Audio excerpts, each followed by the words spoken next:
Ladies and gentlemen, put your hands together for Azeem Banatwala, Sherry Shroff, Arjun Ravi, Rohan Joshi. I'm happy, but I'm also sad, if you know what I mean. अबे एक race भी नहीं हुआ उनका अभी तक यार. I see. We accept your feedback. We'll pass it on to Formula One if we meet them.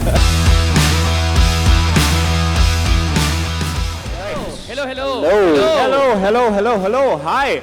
All right, give us a cheer if you are doing well. And Lenovo Tech World, make some noise if you're doing well. Yes. All right, amazing. This is our first time sitting and having conversations about F1 since the season ended. I didn't know you had a lower half of your body. Yeah. Oh yeah, correct. Yeah, we've only seen ourselves in Zoom windows. But today is one of the first proper days of pre-season testing, so it's a very exciting day in general for us. Yes, F1 is officially back. It's officially back. Officially. It was back when we posted our reel, guys. Yes, it was back when we posted our reel as well. It's going to be a very, very new and different season because a lot has changed in Formula One. The cars have changed, the regulations have changed. Yeah. I have been super busy over the last couple of months, so I've not been paying a lot of attention. But we have our resident technical chief, Yes. Mr. Arjun S. Ravi, who's going to tell us Arjun what's S. new. Newy, Yes. as I like to be called. Yes. Yeah. Arjun S. Newy. Yeah. Well, obviously, huge changes in Formula One this year. The cars look totally different because they have a whole new aero package. And then combine that with a totally new powertrain delivery. 50% combustion engine, 50% electrical power. Apparently, from the Barcelona shakedown that happened a couple of weeks ago, all the drivers are saying that they prefer. Yes, they enjoy these cars to the previous generation a lot more. And I feel a lot of it has to do with the fact that there's a lot more driver input involved. You know, like the cars are a little bit more skittish. The previous generation, the one that was there from 2022 to 2025, were the ground effect, so-called ground effect cars. A lot more downforce generated by the floor of the car. That has totally changed. The car looks a little bit more aggressive. I also believe his upcoming rookie called Lewis Hamilton said that they're quite oversteery, the cars, and they're quite skinny. But he still said he prefers driving. He prefers them, yeah. So far, all the drivers have said that basically there's a lot more control that the drivers have on what is going on and whether there's and the driver input is going to become a much bigger thing than just the pure play performance of the car, which is something that I think all of us are quite excited to see as well, you know. Also, they sound very different. They sound great. Have you guys heard the new cars? Like, have you heard the new cars? Do you guys prefer the new sound of the cars? No? He's like, no, I prefer the older cars. Okay, fine, fair enough. We accept your feedback. We'll pass it on to Formula One if we meet them. Fiat. V8. V8. V8 is different. Now entirely. that's a whole V8, V10 era to bhai. वो भी क्या दिन थे. Yes. But also DRS is gone. That's the thing of the past. Active aerodynamics. So the front wing and the rear wing acts as a little bit of a DRS. Can be used at any point in time during the track, not just at the DRS zones. It's making all the rumors that we have been hearing from pre-season testing have been that there could be some very unexpected overtaking places because of these cars. You know, like not just at the end of straights as we have seen them, they could be like all over the place, into any braking zone potentially. So very excited to see that. Like Max Verstappen is going to find at least 4 new overtaking points on every track. Oh yeah, 100%. He's going to find a way to overtake in Monaco. Yeah.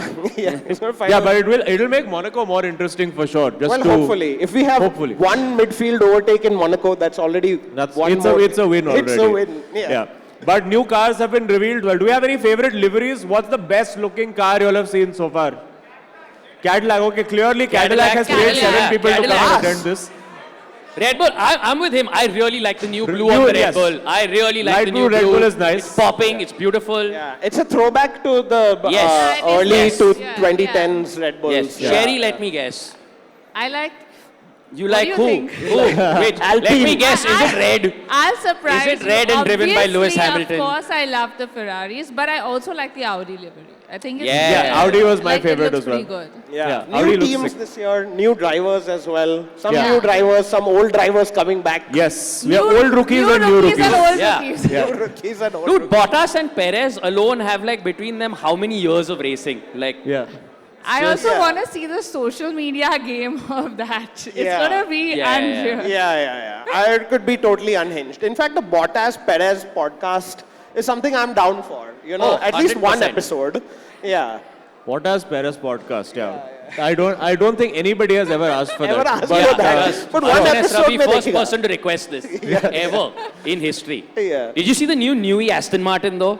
Yeah. It took to the track looking like a Batmobile, dude. It looks Yeah. beautiful. It looks legit like a Yeah, it looks Batmobile when really it got good. on track. All black livery. All black livery, full, Yeah. 100%. Very cool looking, very aggressive looking. Whether or not it's any good, we'll wait to find out. Overall, I think all the cars are looking great. Like, I haven't seen one that's bad looking, if you know They what look I more mean. like classic F1 cars. Yeah, Like yeah. classic. Old school, smaller, Yeah. Smaller, wheels. it's gone back to that, smaller size. It looks cooler. Absolutely. I feel like F1 as a sport is as much about the aesthetic as Yeah. it is about the performance. You know, how much do we talk about the sound, the look of the cars, and not just like the on-track action, because as a sport, that's what draws us to it as well, is that they look great. They look like aeroplanes on the ground, and now this year even more so, I feel. Yeah. But all the early running seems to suggest that Mercedes have the best package right now, and already people are Yeah. launching protests. After कि Apex ऐसा GP. कैसा- Yeah. After Apex GP, which by the way, guys, Lewis Hamilton is now an Oscar-nominated producer, okay? Oh wow, really? Yeah. Yeah, because Yeah. F1 What has can that been man nominated not for do? Best Picture. Another So- feather added to his cap. I mean, Like, yeah, F1 is at the Oscars this year. This is how far. Yeah. Like, Yeah, is there anything that man cannot do? win a race with Ferrari. Sorry. It's Sorry. happening. Sorry. It's So, happening Sherry, this I'm year. so sorry. I'm so sorry. It just had to be said. I'm not going to look in this direction now. There we go. Have you seen we discussed this yesterday, but Arjun, have you seen the meme discussing Lewis's recent developments in his personal life, saying There have been some recent developments in his personal life? Oh, Yeah, okay. because there was the meme that said Lewis banned from F1 for ignoring red flags. Oh. If you know, you know. Have you guys been following this? Apparently, because, we are a serious F1 podcast, we must talk about this. Yes. Lewis Hamilton and Kim Kardashian. There we go. Yay or nay? What does everybody think? Will the Ferrari curse and the Kardashian curse cancel each other out? I hope so. Yes. Yeah, I think we need to get Sherry's opinion Sherry's on this. opinion in I this mean, is the only one it's that like bittersweet for me because I'm happy, but I'm also sad, if you know what I mean, because it's the love of my life. So. Oh, I see. I see. But, It's the love of your life and Lewis together. It's amazing. It's great. but I do feel like it's going to be a good season for him. Like, I feel like he's looking good. He's And you're saying this happy. off vibes. Vibes, My vibes. favorite arc in every season is slowly watching the light go out in a Ferrari fan's eyes, okay? Oh, yeah. You start with such great You optimism, can't like, dim oh my our light. god, We are always this is happy. going to be so good, this is going to be so amazing, and then just... Look at the hope in that young gentleman's eyes right now. Yeah. It's gone entirely. Already gone. Yeah. And the student Like and the 100%. season hasn't even started yet. I think it's our man George Russell's year. Yeah. I don't care about the does nothing memes. I think it's George Russell's year. But alright? I don't think rule out Kimi. I'm looking forward to seeing Kimi in a good car as well. Mercedes does seem to be the car that has something extra this year, at least with the shakedown stats that we've seen. The main sign, see, F1 is the sort of sport where the main sign of how well your car is doing is how much ungli are the other teams doing Yes. against you. Okay? Basically, how much are the other teams going and complaining to teacher, right? This is the main thing in F1. If other teams are complaining to teacher, it means you are doing something right with your car. Or how We big your all- sushi budget is. That's Huh? also Or very how important. big the sushi catering Yeah. budget is, right? Catering budget is very important. Now, we had this epic moment a few years ago where Christian Horner looked at Toto Wolff and said, change your bleeping car. Yes. And now everyone is looking at Mercedes and saying the same thing. Why don't you, and Mercedes is now looking at them and saying, change your bleeping car. Exactly. Because Yeah. they're like, we figured it out. But do you think that they're going to be forced to their little loophole? I'd see the thing is that these are the times where you miss having one Christian Horner around. He just has the Chihuahua energy where he's just like. But Zach Brown is there, no? Zach Zach Brown Brown's also also loves there. doing like... Yeah. Yeah. There are some rumors of Christian Horner being associated with a couple of other teams Yeah, as Yes. he's in talks Yeah. with a couple of teams. Yeah, he and was there's in a lot talks of with a couple of conversation. teams. So never say never. I think anyway with a new regulation coming, a very long season, lots of these drivers, one thing's for sure is that the next year's Drive to Survive is probably going to be good. And starts are going to be chaotic. Oh, for I sure. think, for sure. Yeah, Yes. for sure. But I mean, that was of course just us chatting about F1 in general. But we're going to move on to our next segment. I think very nicely we can segue into our next segment where we're talking about technology and innovation. And of course, Lenovo and F1 do a lot of work together, and Lenovo particularly has so much going on, particularly with regards to data storage and the broadcast side of F1, and a lot of stuff that we don't necessarily find out about. But we actually have a representative from Formula One who is going to be joining us with a today. very amazing, and like, you know, how we said our podcast is all vibes. This person is all professional, all right? All facts. Yes. Because we have Claire Sparks, who is the head of portfolio and technical initiatives at Formula One. Yes. This one person has more qualifications than all four of us put together. Combined, yes. Right? And I do believe that we have Claire on the call, ready to join us. Joining us all the way from the UK. So Yeah, so please give Claire, whenever you see her up on screen, give her a nice, yeah, there we nice go. welcome. Hi, Claire. There we go. Hey! Good afternoon. Welcome to everyone. Delhi, Claire. Thank you. Thank you for having me. Yeah, so it's so nice. We've had obviously a bit of an opportunity to chat with Claire offline as well, and it was lovely getting to know her. But for the benefit of everyone who is here, Claire, if you could take us through a lot of the things that Lenovo does with F1. I mean, we see the Lenovo logos everywhere in Formula One. And usually for the layperson like us, it means that, oh, you're providing like monitors or just things that we interact with as end consumers. But tell us what Lenovo does sort of behind the scenes, what functions of F1 broadcast you all are involved in the media and the technology, and how all of these teams benefit in F1 from the partnership with Lenovo. Yeah, beautiful. Thank you. So we absolutely do use all of those workstations that you mentioned in the same way as a consumer, you would see that. Our graphics teams use the high-end versions of Lenovo workstations because they need that real heavy-duty processing power to do the graphic creation, the design, and then the graphics that wrap around the broadcast that our fans see on the TV. But we have other uses as well. So the broadcast team at Track, they're processing all of the data that comes in from the different data points at Track. So whether that's mics, cameras, cars, and all of that data is collated at our event technical center at the circuit. And the broadcast team are making split-second decisions about what to push out onto the live feed. So it's critical that they have the right levels of computing power, that we have the right hardware and infrastructure sitting as the backbone to all of that, because when you're working at pace and every millisecond counts, we need to make sure that we have the technology that our teams can rely on to be able to clip up the replays in lightning fast time, grab the audio sound bites from the driver radio, and as I said, display those graphics wrap around on the broadcast so that for our fans, they see a much more engaging, much more informative program that is out there in terms of the content on the TV screens. That's crazy, Claire. And you know, F1 is such a technologically advanced sport in front of and behind the screen. But what's your favorite thing or favorite piece of tech that's probably come out of the stuff that Lenovo does with F1? What excites you or wows you the most? Or just be like, hey, how did we end up doing that? Great question. So I have a personal favorite device, and that is the ThinkVision portable monitor. So I move a lot between offices. As you can imagine, there's a lot of travel involved, traveling to races, to events. My role involves a lot of work with our technology partners, so I'm often at their offices as well. So lots of movement and, you know, very busy diary, lots of Teams calls. So just having that extra portable monitor screen, I'm gesturing down here because it's right here now next to me. I take it everywhere I go. Just being able to have that as an extra screen makes my life easier on a day-to-day basis. And then when I'm traveling, you know, from just a long flights, to have that to connect to my mobile devices for, you know, binging on Drive to Survive or whatever it might be. It's fantastic resolution, and it just makes life a little bit more comfortable when you're out and about on the road. So incredibly lightweight, you know, and just a really one piece of extra kit that I never travel without.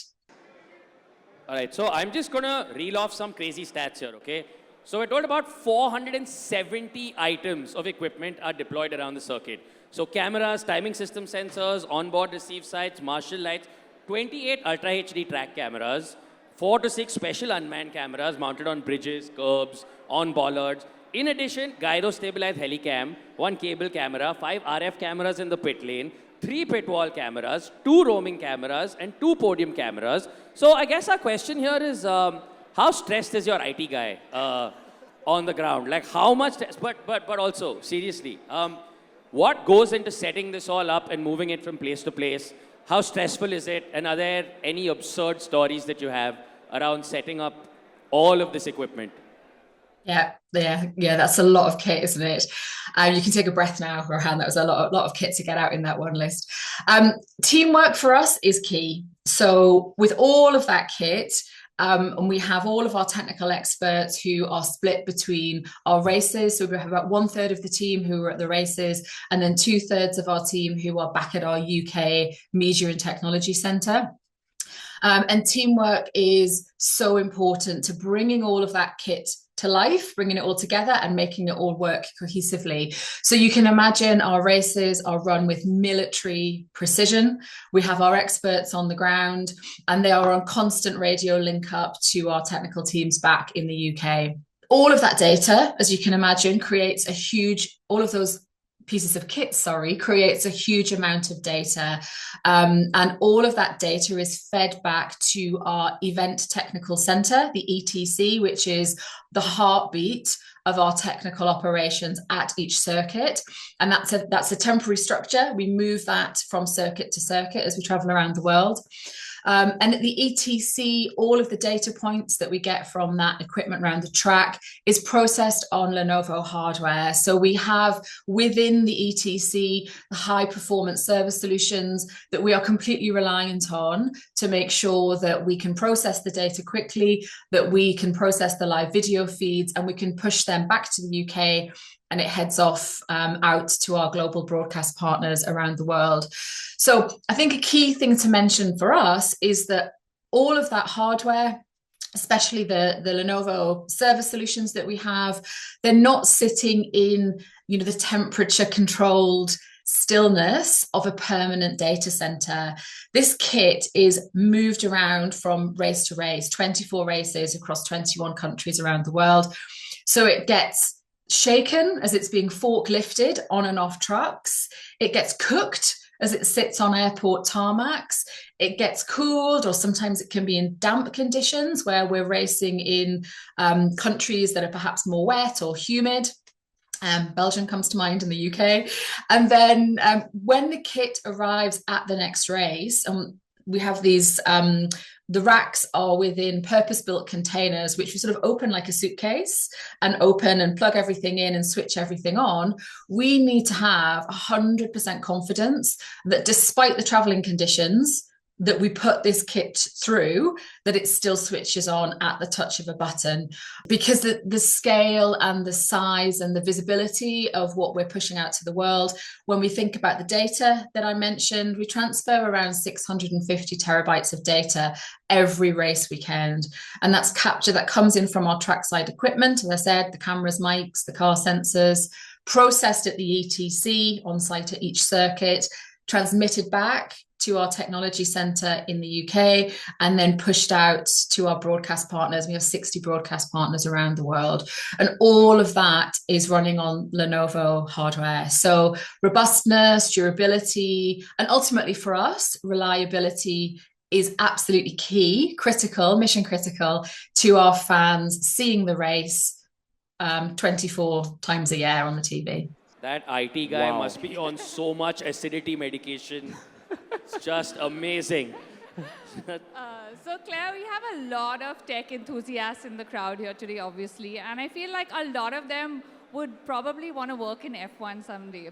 Whether it's either for a... Everybody here wants to work in F1? Who wants to work in F1? Is there other people? Yeah. First tell us I can see like a good 10, 15 hands raised of people who want to work in F1. So either for a team, the F1 organization itself, or a company like Lenovo. So what's the roadmap for someone like that, and how did you get started?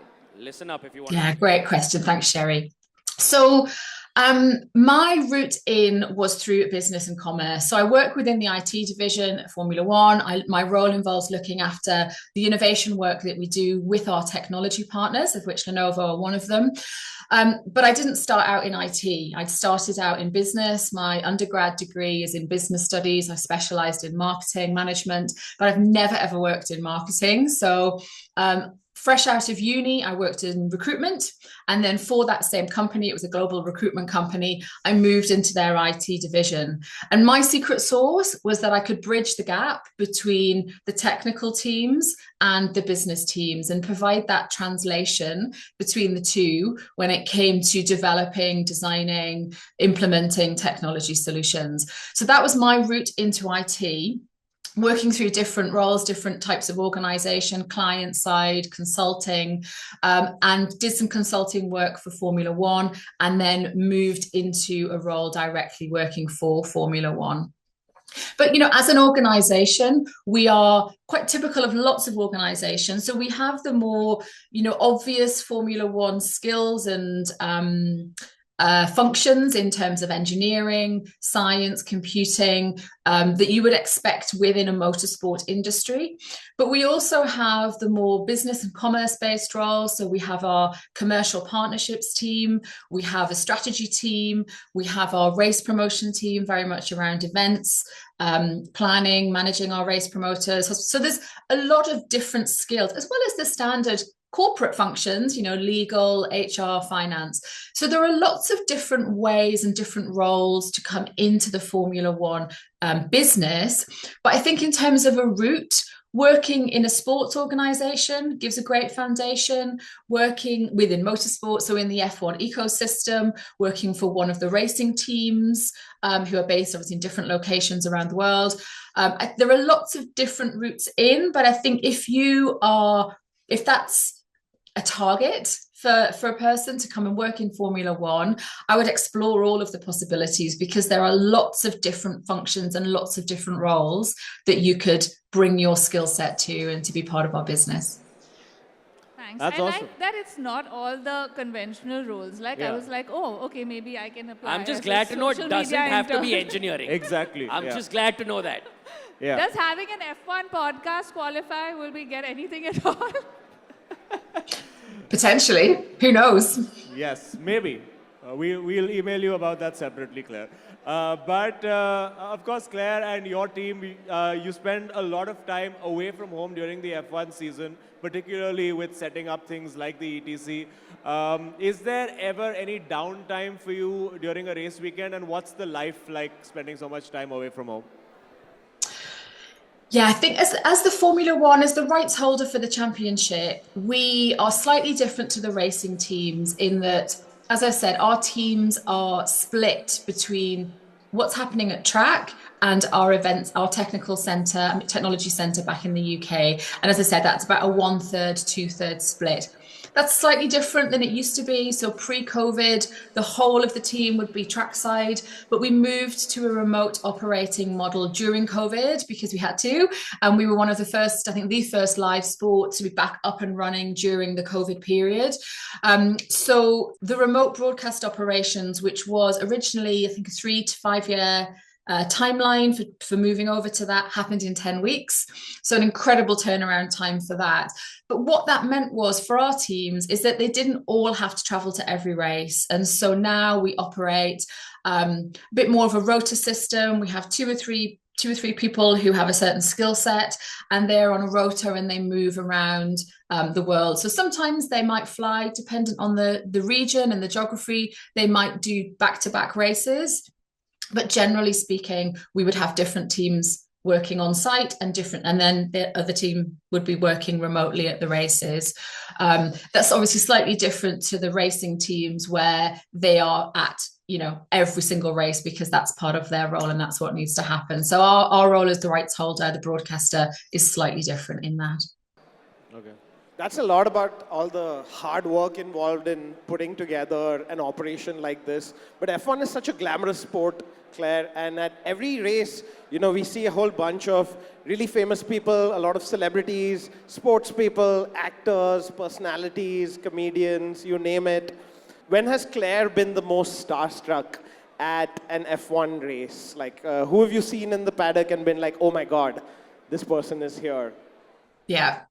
So seeing the drivers in the paddock never stops being exciting. So when you see them and they're up close and they're walking past, and that's quite incredible. I think a couple of moments for me was seeing Carlos Sainz in my hotel lobby in Austin last year. Just walking past, that was pretty cool. But the main one, as you said, that our races really draw a celebrity crowd, and less of an interaction for me, but more of a celeb fan spotting moment was just being within meters of Keanu Reeves in the paddock at Silverstone last year. So he walked past, and it's one of those moments where you think, is that who I think it is? And you do a double take, and sure enough, it was Keanu Reeves. So I think of all of the celebs that I've seen, he was probably the closest in proximity to me, but also the most exciting. Awesome. And if you were at the Singapore Grand Prix, you may have seen famous comedian Rohan Joshi hanging around the pit lane. Wearing my awesome Singapore Grand Prix t-shirt. I was very excited to be there. It was amazing. I was like, literally like, I've never been so happy to smell petrol, okay? Yeah. Like in my phone, I was just like, it was amazing. It was absolutely amazing. Burning rubber. Huh? Burning rubber. Burning yes. rubber. Oh. But thank you so much for answering all of our questions. It's been super fun. Thank you for having me today.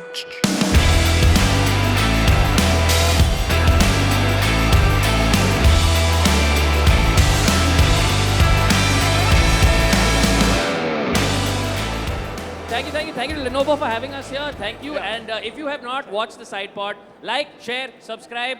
And new season starting soon, so we're going to start our new season soon as well. And what better way to kick it off than to start with predictions that will probably not come true. Correct. Okay. Who's going to win the next World Championship? Who's going to win the Fernando Alonso? Wow, okay. Oscar Piastri. Woo! George Russell. Lewis Hamilton. Okay, there we go. Let's go. 4 predictions that will all not come true by the end of this year. Thank you so much. Thank you to Lenovo for having us here at Tech World 26. Once again, you've been a lovely audience. Give yourself a round. And let's get a selfie with everyone. Come on. Yes, let's selfie with everyone. Let's get a selfie with everyone.